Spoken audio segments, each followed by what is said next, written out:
जय जय श्री राधे, जय जय श्री राधे, जय जय श्री राधे।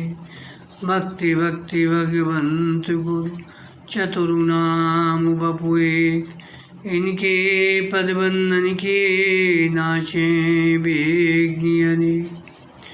नमो नमो जय श्री वृंदावन रचि वर्षति घनि घोरी। नमो नमो जय कुंज मेलिनित, नमो नमो जामे चुकोरी। नमो नमो जय कुंज बिहारिन, नमो नमो प्रीतम चित चोरी। नमो नमो जय श्री हरिदासी, नमो नमो इन्हीं की जोरी। आज के सत्संग में श्री माधव दास जी का चरित्र वर्णन करेंगे। नाभाजी कहते हैं, बिने व्यास मनो प्रगट वे जग को हित माधो कियो। पहले वेद विभाग कथित पुराण अष्टादश, भारतादि भागवत मथित उद्यारो हरिजस। अब स्वदेश अब ग्रंथि अर्थ भाषा विस्तार्यो। लीला जय जय जैत गाय बहु पारि उतार्यो। जगन्नाथ इष्टि वैराग्य शिव करुणा ऋषि भी जो हियो। बिने व्यास मनो प्रगट वे जग को हिति माधो कियो। विनय की मूर्ति भगवान वेदव्यासी मानो श्री माधवदास जी के रूप में प्रकट होकर जगत का कल्याण किए।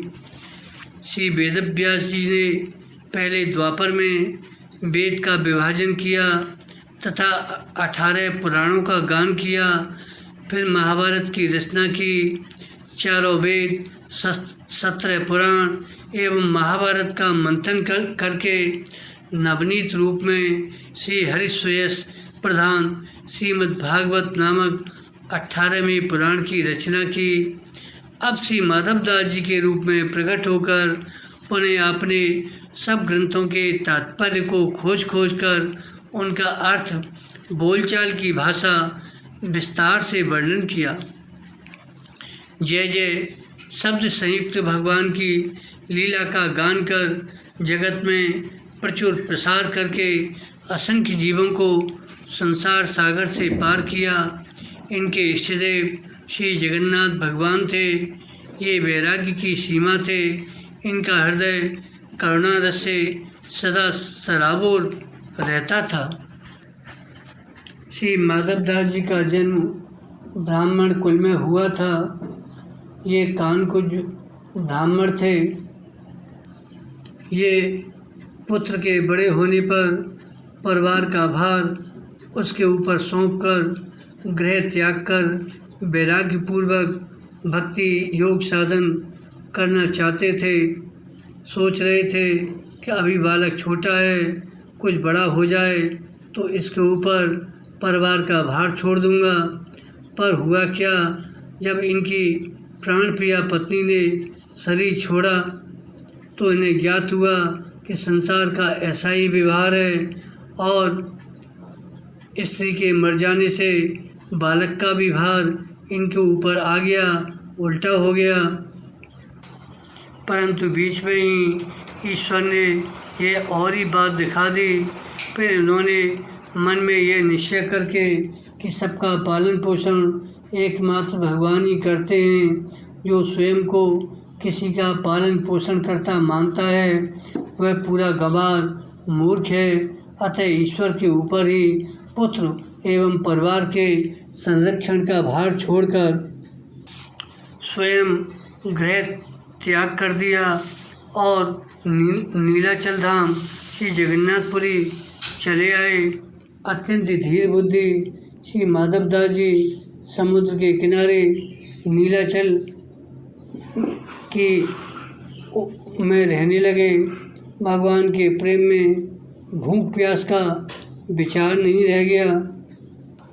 यद्यपि बिना कुछ खाए पिए 3 दिन बीत गए तो भी ये भूख प्यास के अधीन नहीं हुए। हमेशा भगवान के ध्यान में तल्लीन रहते। भगवान को अपने भक्त का भारी सोच हुआ। तब श्री प्रभु ने अपने लिए रखा हुआ शयन भोग का पदार्थ प्रसादी करके श्री माधवदास जी के लिए दिया और स्वयं श्री लक्ष्मी जी स्वर्ण थाल में लेकर चलीं। वह अपने श्री चरण कमलों के नूपुरों की झंकार करती हुई कुटी द्वार पर आईं। ये तो संसार से पीठ देकर प्रभु के सन्मुख बैठे थे। श्री लक्ष्मी जी के अनंत तेज से इनकी कुटी सहसा उद्भासित हो उठी, लगा कि जैसे बिजली चमकी हो। ये पीछे फिरकर देखे तो अवश्य, परंतु ठीक से दर्शन नहीं कर पाए। इनके हृदय में श्री युगल सरकार का रूप समाया हुआ था। थाल में प्रसाद देखकर इनके मन में बहुत ही प्रसन्नता हुई।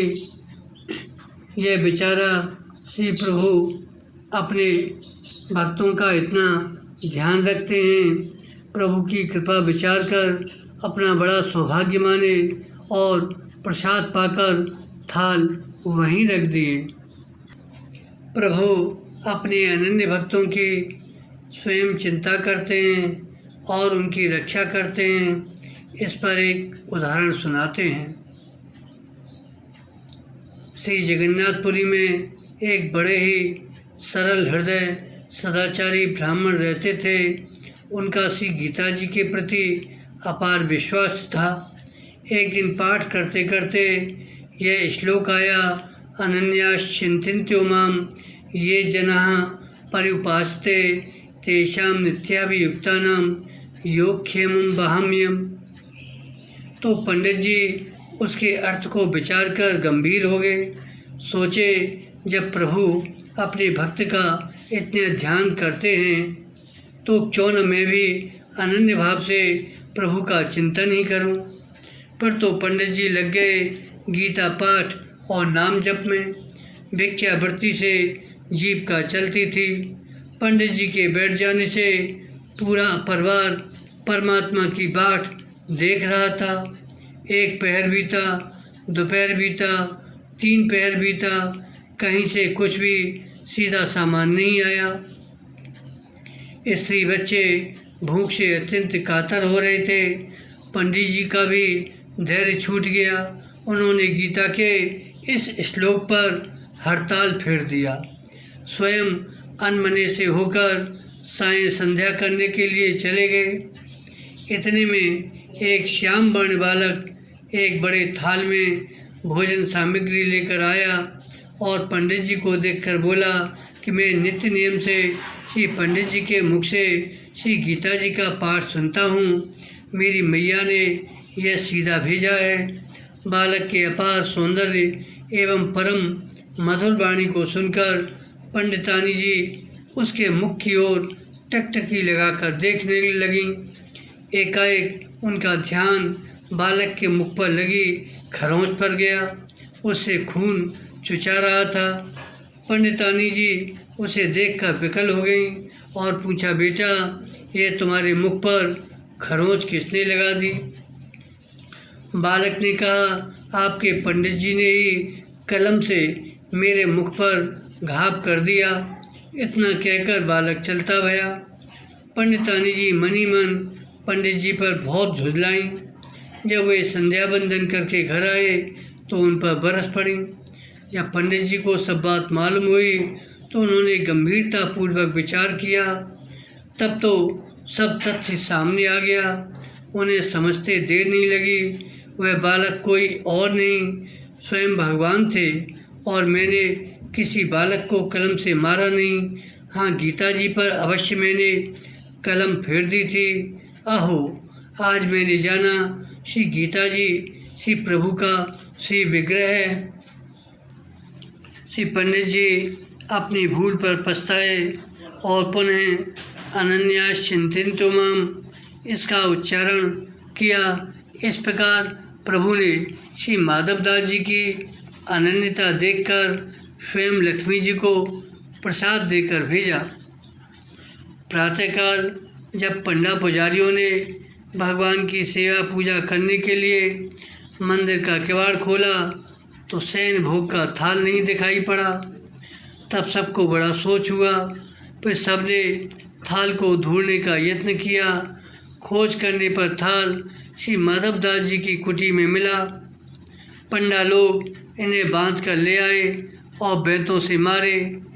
इनकी चोट को श्री जगन्नाथ भगवान ने अपने ऊपर लिया।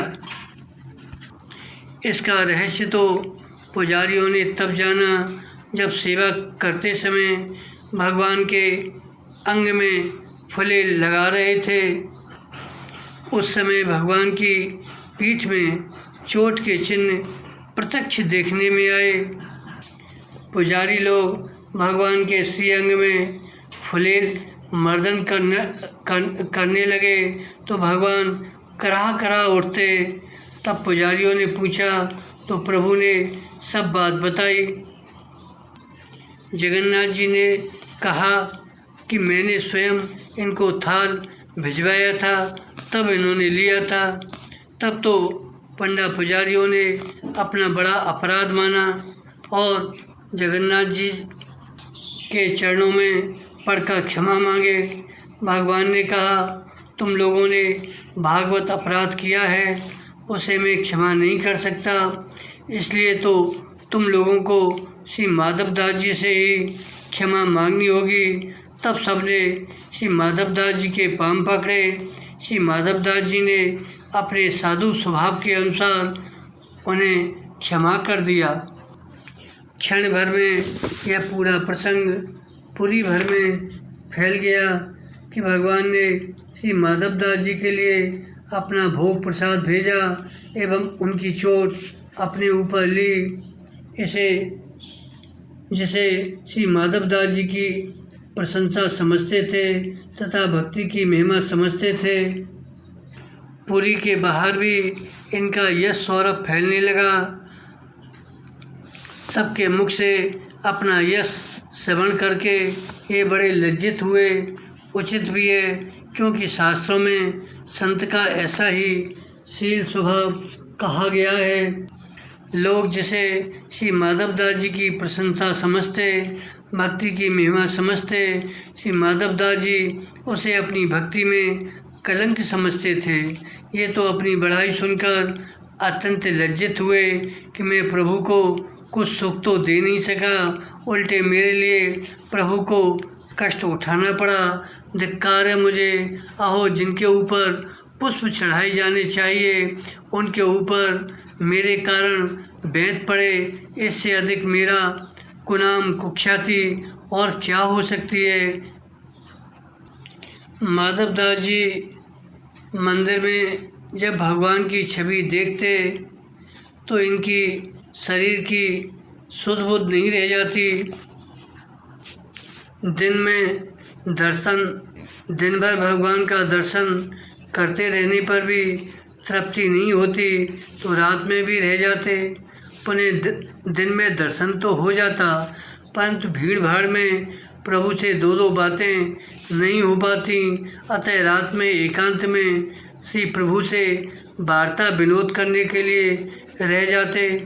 यद्यपि रात्रि में शयन के बाद पुजारी लोग सबको मंदिर से बाहर निकालकर ताला बंद करते थे, परंतु ये वहीं बैठे रहते थे। भगवान की कृपा से इन्हें कोई देखता ही नहीं था।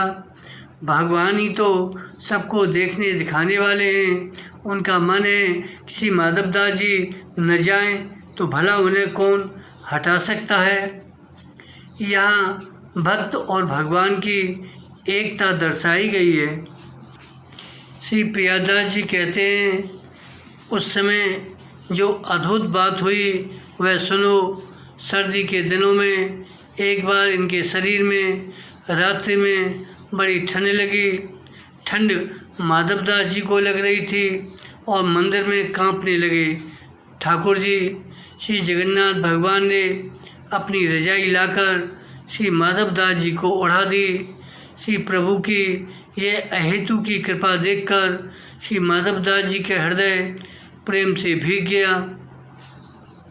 इन्हें रजाई ओढ़ाने पर गर्मी सी लगी, अतः खूब लंबी तान कर सो गए।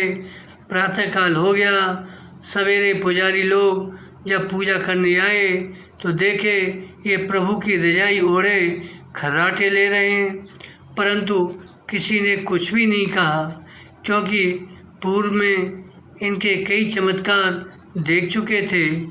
सब लोग तो जगन्नाथ जी की सेवा करते हैं और भगवान श्री माधवदास जी की सेवा कर रहे हैं। यही भगवान की भक्त वत्सलता है। एक बार जब उन्हें अतिसार दस्त का वेग लगने लगा तो ये तुरंत ही समुद्र के किनारे जाकर पड़ गए। शरीर अत्यंत शिथिल होने पर जब स्वयं सोच करने में असमर्थ हो गए तो उस समय ये जब जल की चाहना करते तो स्वयं भगवान जल लिए खड़े रहते और इनके शरीर को धोकर शुद्ध करते।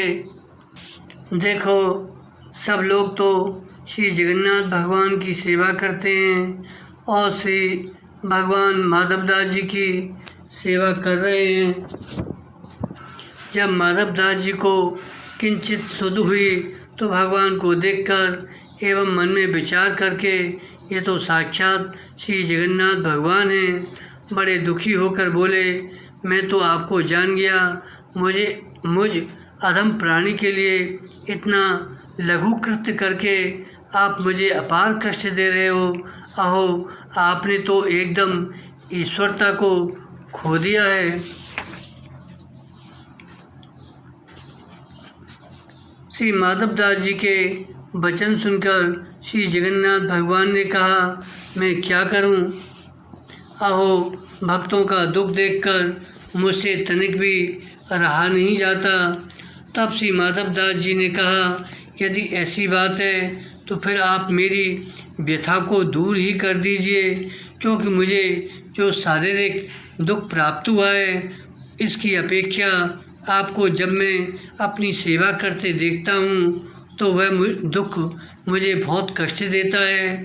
तब भगवान ने कहा, व्यथा दूर कर देने में मुझे भी यह भारी संकट है। यदि कर्म फल भोग शेष रह जाएगा तो वह अन्य जन्मों में और शरीरों में भी प्रवेश करेगा, अर्थात अवश्य में भोगना पड़ेगा। इसलिए मैं उसे दूर न करके अपनी ईश्वरता को ही दूर करके आपकी सेवा में लग गया। व्यथा दूर न करने का कारण जो मैंने बताया है वह सत्य है। इसका रहस्य और सुनो, वह यह है, मैंने मन में विचार किया कि मेरे साधु का कोई उपहास न करे कि दुख में इनका कोई सहायक नहीं है। कोई यह न कहे, देखो भगवत भक्ति का कुछ फल नहीं है, यह संत कैसे दुख में पड़े हैं, परंतु इन्हें कोई एक लोटा जल देने वाला नहीं है। अतः मैं स्वयं साधु की सेवा के लिए कटिबद्ध रहता हूँ। इस प्रकार प्रभु का दर्शन करते और वार्तालाप करते हुए देखते देखते में ही उनकी समस्त पीड़ा दूर हो गई। श्री माधवदास जी भगवान की नई नई कथाएं कहकर संसार में भक्ति का विस्तार किए। श्री माधवदास जी ने अपनी बढ़ती हुई अखंड स्थायी कीर्ति को देखकर उसे कम करने के लिए घर घर भिक्षा मांगना आरंभ किया। श्री माधवदास जी की भी भिक्षा से मानहानि हुई। पहले तो चमत्कार देखकर कुछ लोग श्री जगन्नाथ भगवान की तरह श्री माधवदास जी के भी दर्शन का नियम बना लिए थे। खाने पीने का सामान का तो ढेर लगा रहता था, परंतु भिक्षा का आरंभ करते ही सबका नियम छूट गया। लोग आपस में कहने लगे कि बाबा तो घर घर घूमने लगे, मालूम पड़ता है सिद्धाई खत्म हो गई है।